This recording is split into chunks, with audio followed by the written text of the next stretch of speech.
ഇന്ന് തന്നെ ഡൗൺലോഡ് ചെയ്യൂ. കാണൂ നിങ്ങളുടെ ഫേവറേറ്റ് ഷോസ്. ഞാൻ ചെയ്യുന്ന ഓരോ കാര്യവും നല്ല രീതിയിൽ ഇന്ന് വരെ ആരും കണ്ടിട്ടില്ല. അതൊക്കെ ഓർത്ത് മടുത്തതുകൊണ്ട്. ദേവനാരായണൻ തിരുമേനൻ നിന്നെ സ്നേഹിച്ചിട്ടുള്ളത് പോലെ ഈ ഭൂമിയിൽ ഒരച്ഛനും ഒരു മകളെ സ്നേഹിച്ചിട്ടുണ്ടാവില്ല. അങ്ങനെ ഒരാള് നിന്നെ ഇറക്കി വിട്ടു എന്ന് പറഞ്ഞ അതിന്റെ കാരണം എന്താ?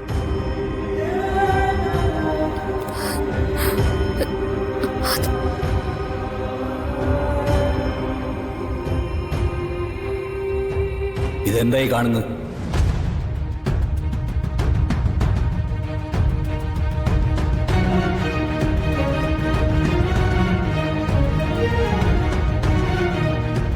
നമ്മളെല്ലാവരും കൂടി പറഞ്ഞപ്പോ പ്രിയങ്ക എല്ലാം മതിയാക്കി വെച്ചതാ.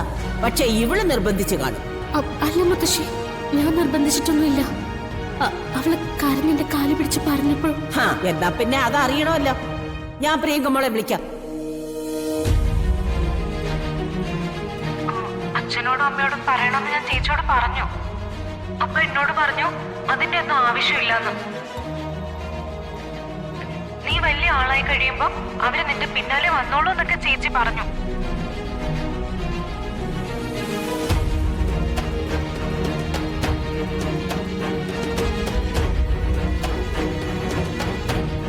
ദൈവം വാക്ക് മാറ്റിയാൽ പോലും നിന്റെ വാക്കുകൾക്ക് മാറ്റം വരില്ല എന്ന് വിശ്വസിച്ചിരുന്നവനാ ഞാൻ. ജീവശ്വാസം പോലെ നിന്നെ സ്നേഹിച്ചിരുന്ന എന്നെയാണ് നീ ചതിച്ചത്. ആ നിന്നോട് ഒരിക്കലും ഞാൻ പൊറുക്കില്ല. കടന്നു പോയ എന്റെ മുന്നിൽ നിന്ന്. പറഞ്ഞത് കേട്ടില്ലടി. ഇനി എന്തിനാ നീ നോക്കി നിൽക്കുന്നേ? ഇറങ്ങ, പടിക്ക് പുറത്തിറങ്ങാൻ.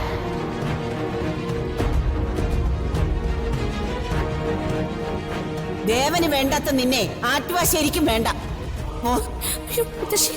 ഇങ്ങോട്ട് ഇങ്ങോട്ട് പോ.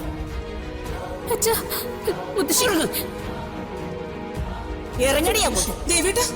പറഞ്ഞോട്ടെ, അങ്ങോട്ട് ഇറങ്ങാൻ.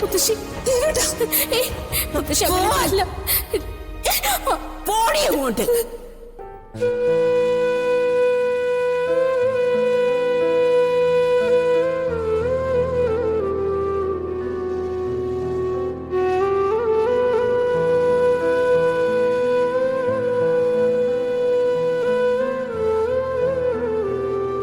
എനിക്കൊരു ജന്മം ഉണ്ടാക്കി തന്നത് എന്റെ അച്ഛനാ.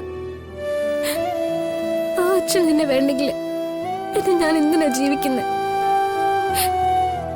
നീ മരിക്കല്ലേ ചെയ്യേണ്ടത്.